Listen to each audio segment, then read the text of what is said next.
if you follow the news closely when it comes to this geopolitical change, and particularly for the West, now this presidential elections in America, it's finally reaching the final stretch for both candidates.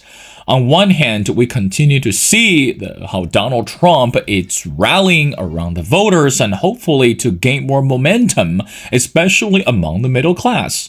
But meanwhile, sitting Vice President Kamala Harris and also connecting with more diverse voters, and for example, Asian Americans and also Latino voters. Well, maybe this is just too much for all of us to understand what is at stake at this moment.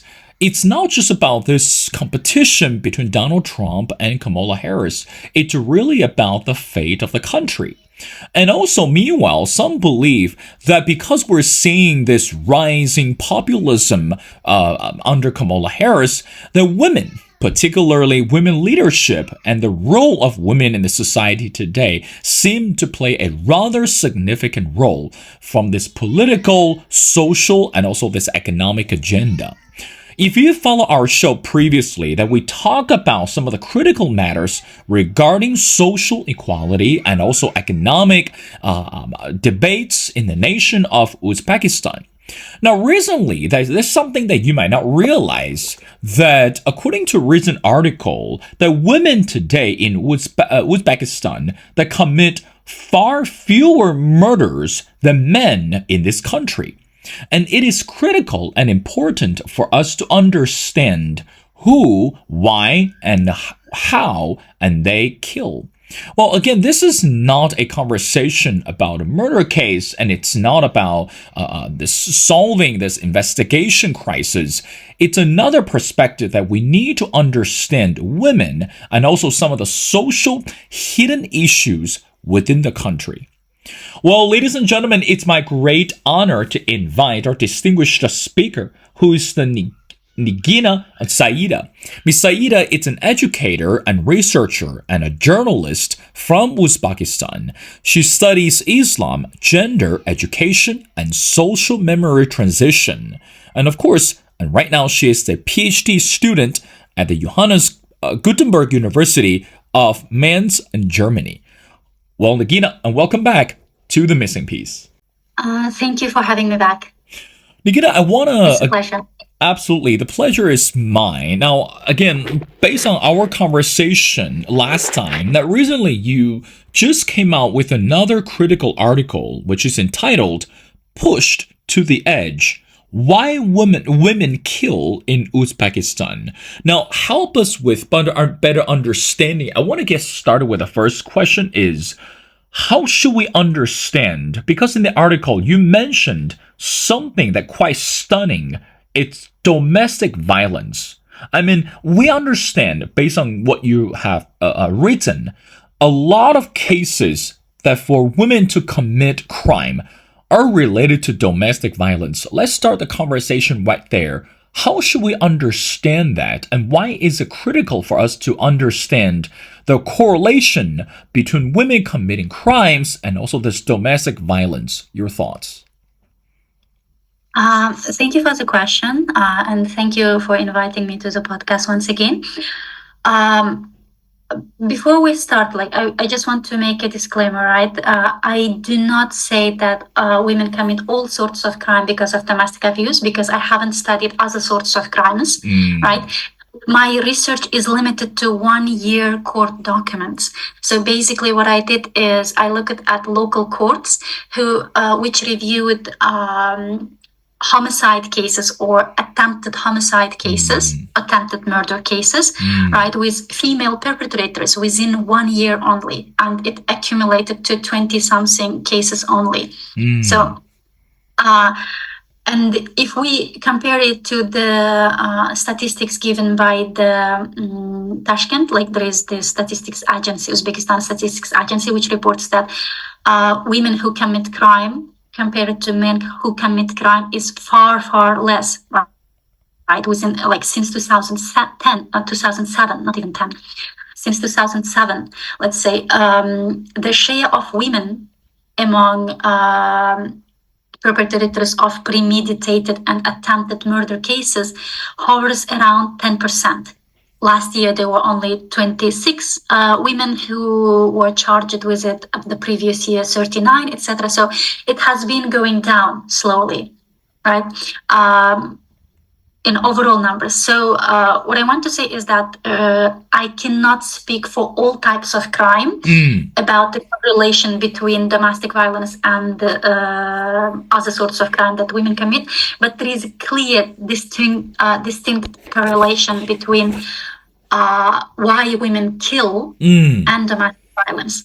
So now, going back to your question, right? How should we understand the domestic violence among women today in Uzbekistan?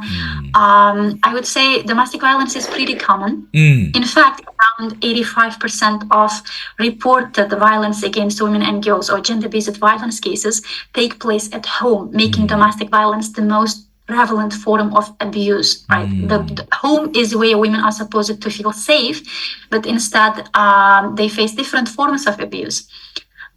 Most of the time, the perpetrators are close family members, often their husbands or in-laws, such as mothers-in-law or daughters-in-law, the fathers, their brothers, etc. Tashkent does not present official statistics about how many domestic violence cases take place because there aren't enough research conducted, but we can still get the sense of prevalence of violence against women and girls by looking at protection orders issued to women, right? In 2019, Tashkent introduced these protection orders for victims of gender-based violence, and every year, around 40,000 women file for protection order. So you can see that, right?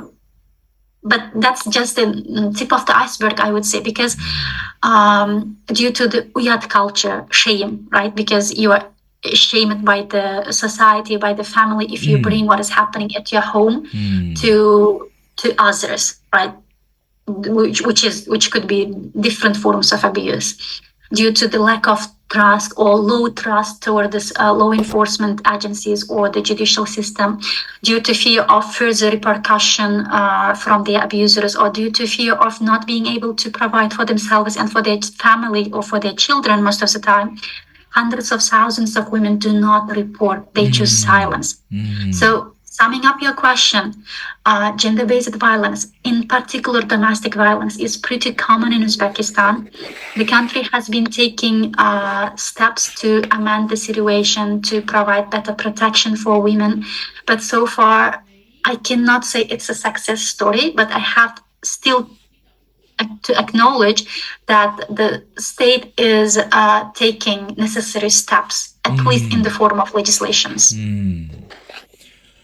Nigina, I want to go back to the article and also read something that you wrote, and let's continue our conversation that way. And I quote, "Notably, the country has an overall balanced male and female ratio of its 37 million population."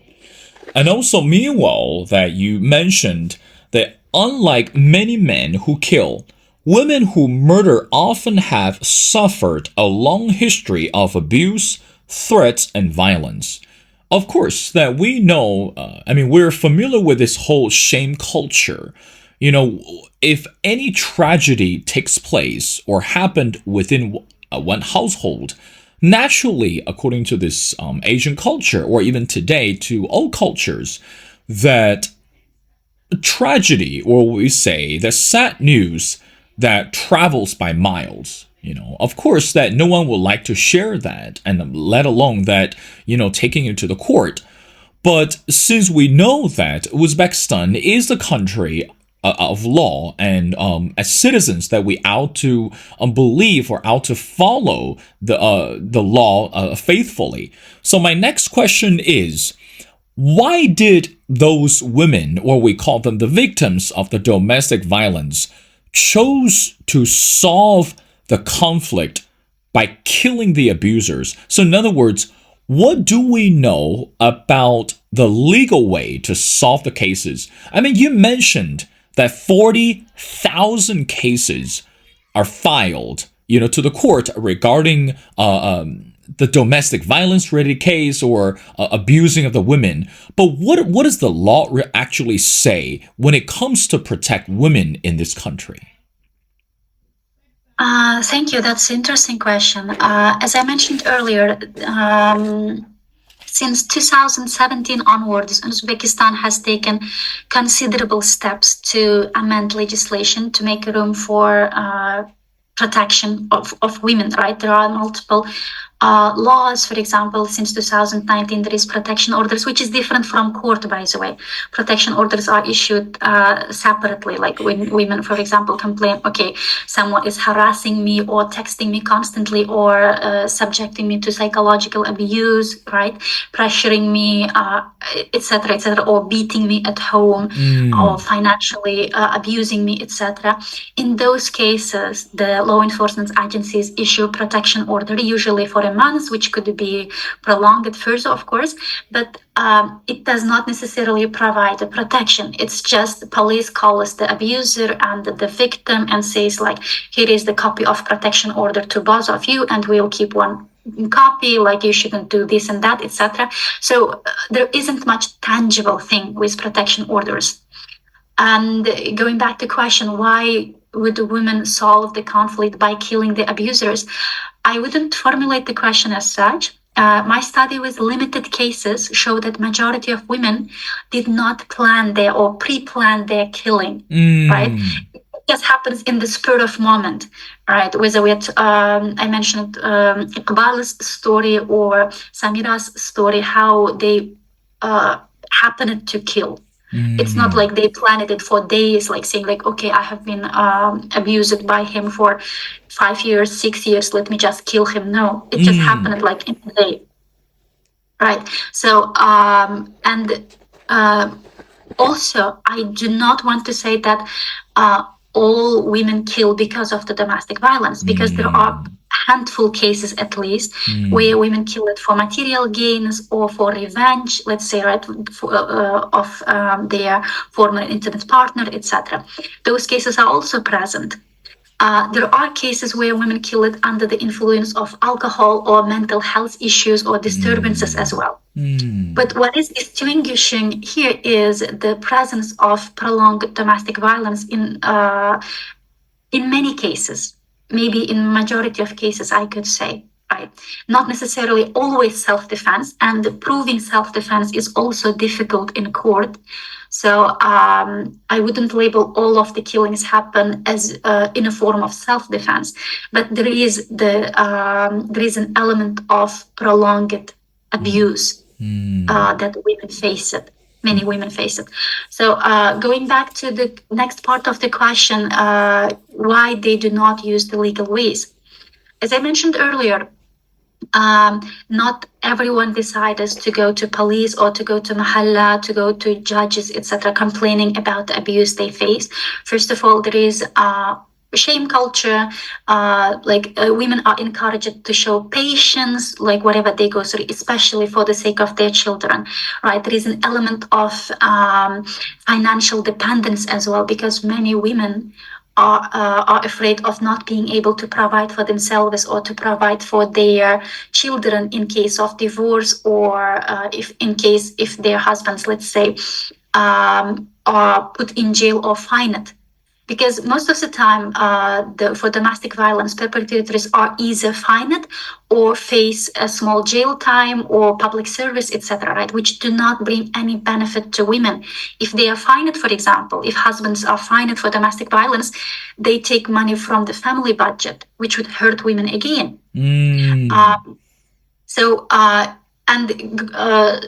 Also there is this law enforcement representatives are not well trained in gender sensitive topics. Not all of them know how to work with the victims of domestic violence, let's say. And many of them hold the stereotypical views that women should be obeying, women should not complain, women should show sabr, patience, etc. So there are those elements. Domestic violence, by the way, was criminalized in 2023, and victims who face domestic violence can take their grievances to courts now, not only to the police, but the courts too. And from, I guess they were from National University of Tashkent, Dr. Holmirzaev and Dr. Shamsuddinov. They did research into how domestic violence cases in the court goes, right? They took over, I believe, over 10,000 cases that were reviewed by local courts in Uzbekistan and look at domestic violence cases. Most of the time, victims are women, right? And they found, just as a background, when you take your grievances about domestic violence to the judicial system, it's reviewed either by criminal code, right, by criminal court, or by administrative courts, depending on the severity of the abuse that a victim has faced or endured. So in the case of criminal cases, or the what they found is that most of the time the judicial system prioritizes reconciliation and preservation of the family rather than punishing the abuser, most of which are husbands, right? So despite the severity of domestic violence, most perpetrators do not face jail time. The researchers noted that around 60% or more than 60% of criminal cases related to domestic violence were closed due to reconciliation, because under Article 66 first paragraph of Article 66 allows women close the case except in aggravating circumstances. Right? No one can make sure that, or it's difficult to make sure that those women were not forced or pressured to go for reconciliation, either by their family members or by society or by law enforcement representatives as well. In administrative cases, it's a little bit different, because there is no room for reconciliation, right? There is no such an article that allows in the administrative code for reconciliation.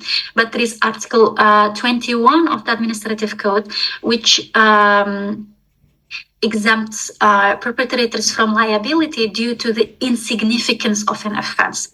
So you see, the judges circumvent the situation with the help of that article. Shamsuddinov and Holmirzaev actually found that 28% of administrative cases reviewed by courts related to domestic violence were terminated as due to the insignificance of the cases. Right? So you see, whether it's criminal or whether the domestic violence cases reviewed by the court under criminal code or under the administrative code, there is little room for women to find the solace. Like legally, there is no guarantee that the perpetrator will face a jail time, or there would be a support given to women, right? Because okay, you file against your husband, who was your abuser, right, to the court, and he is jailed, let's say, for 15 days. He comes out. What happens next? Those women have nowhere to go. The shelters do not work. There are a handful of shelters, by the way, across Uzbekistan, and they are not provided well. Women, most of the time, when they run away from their abusers, they run away with their children. Right? Most of the shelters do not have enough facilities to facilitate those women with their children.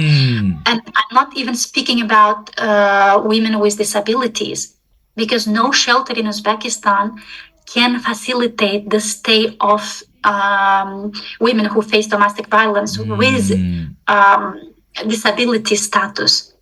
Like, it's very difficult, you see, seeking for a legal way to solve the issue.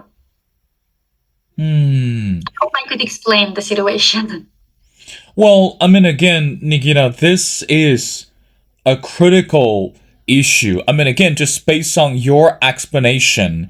And of course, there are ways to understand that the truth, but also there are struggles for women to really be understood, and also to what we say to be offered this legal or legitimate way to understand their suffering. But I want to continue our conversation. Mention a survey that you also included in the article.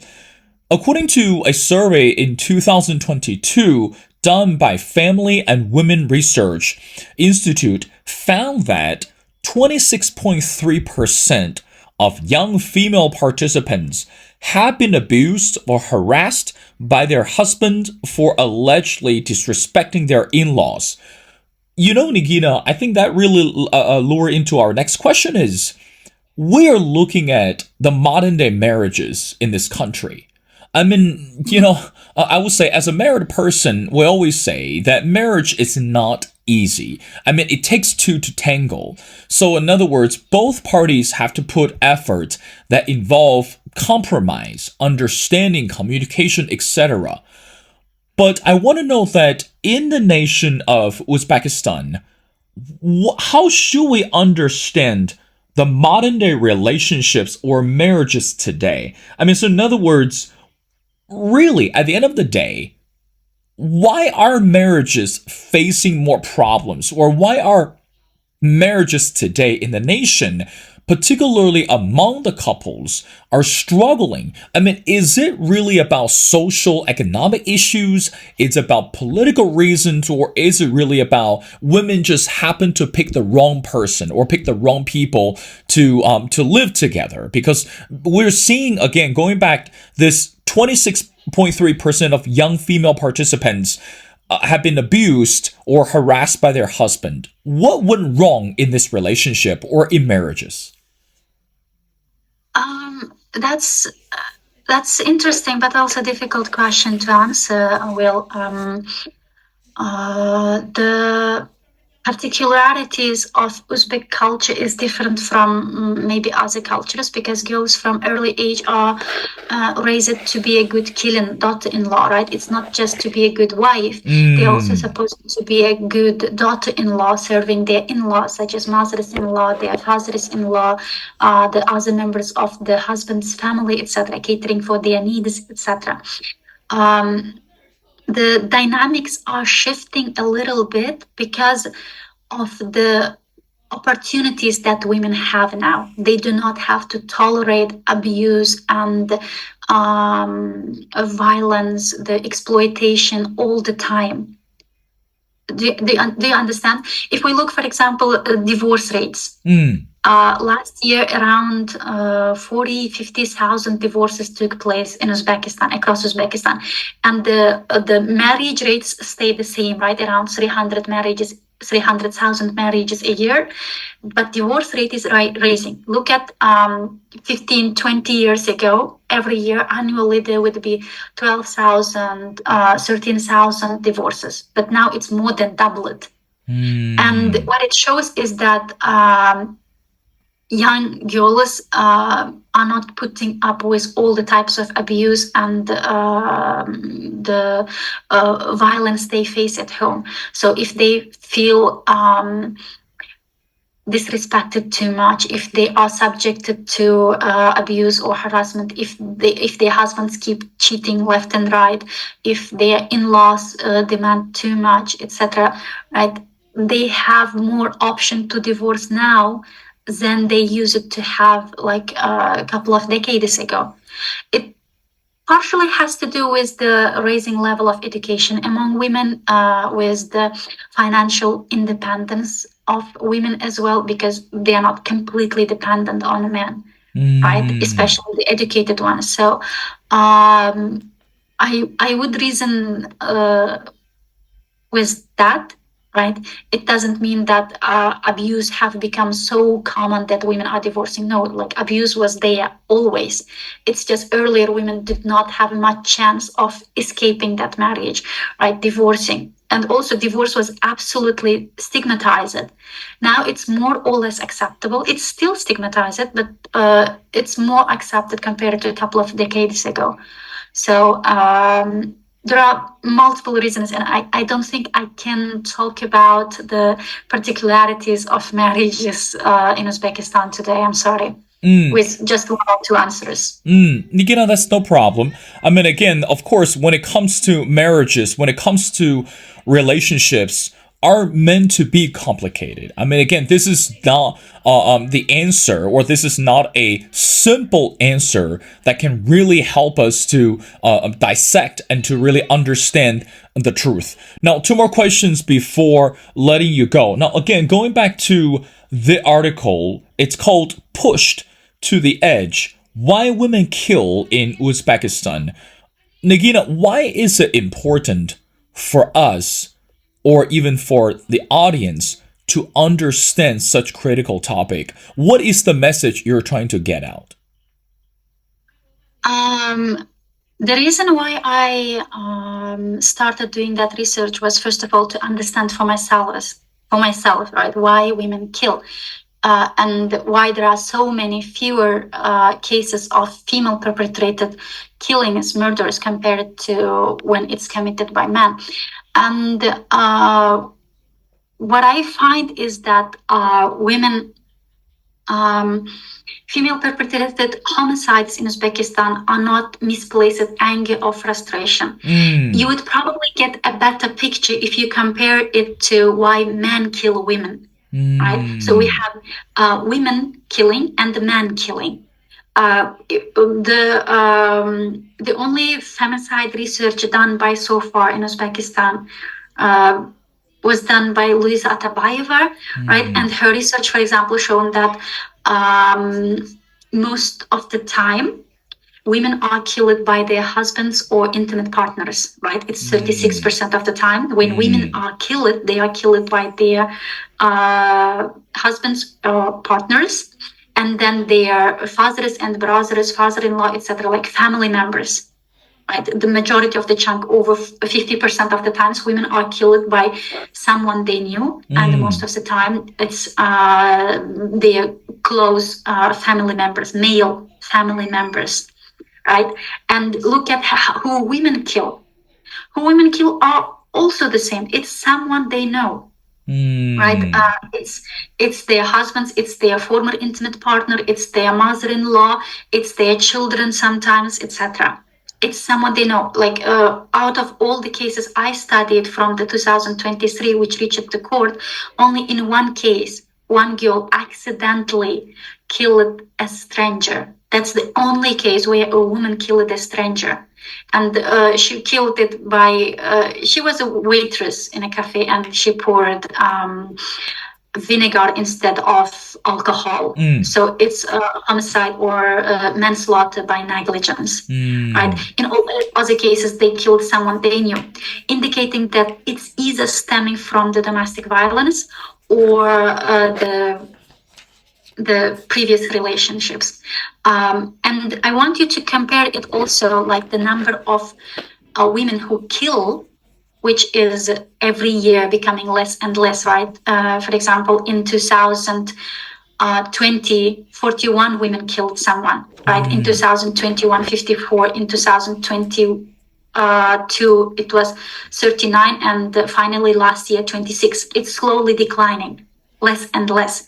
And compare it to the number of women who kill themselves, suicide, right? Every year in Uzbekistan, around 600 women kill themselves. During the COVID-19 lockdown, this number spiked to 900 as women were confined at home with their husbands and their in-laws. So the Ministry for Support of Mahalla and Family reported that primary cause of these suicides were conflicts with husbands or other in-laws.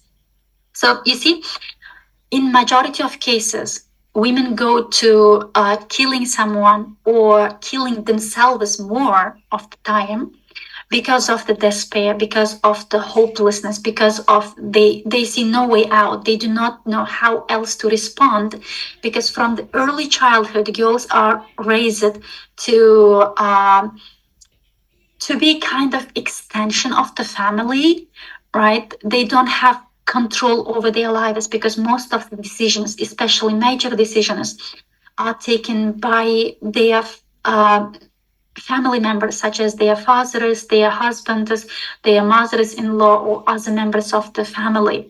until they reach a certain age, maybe like 50, 60. So young women do not have much control over their lives because of how society makes them to believe. Yes, legally they are like full grown adults and they can take their own decision, etc.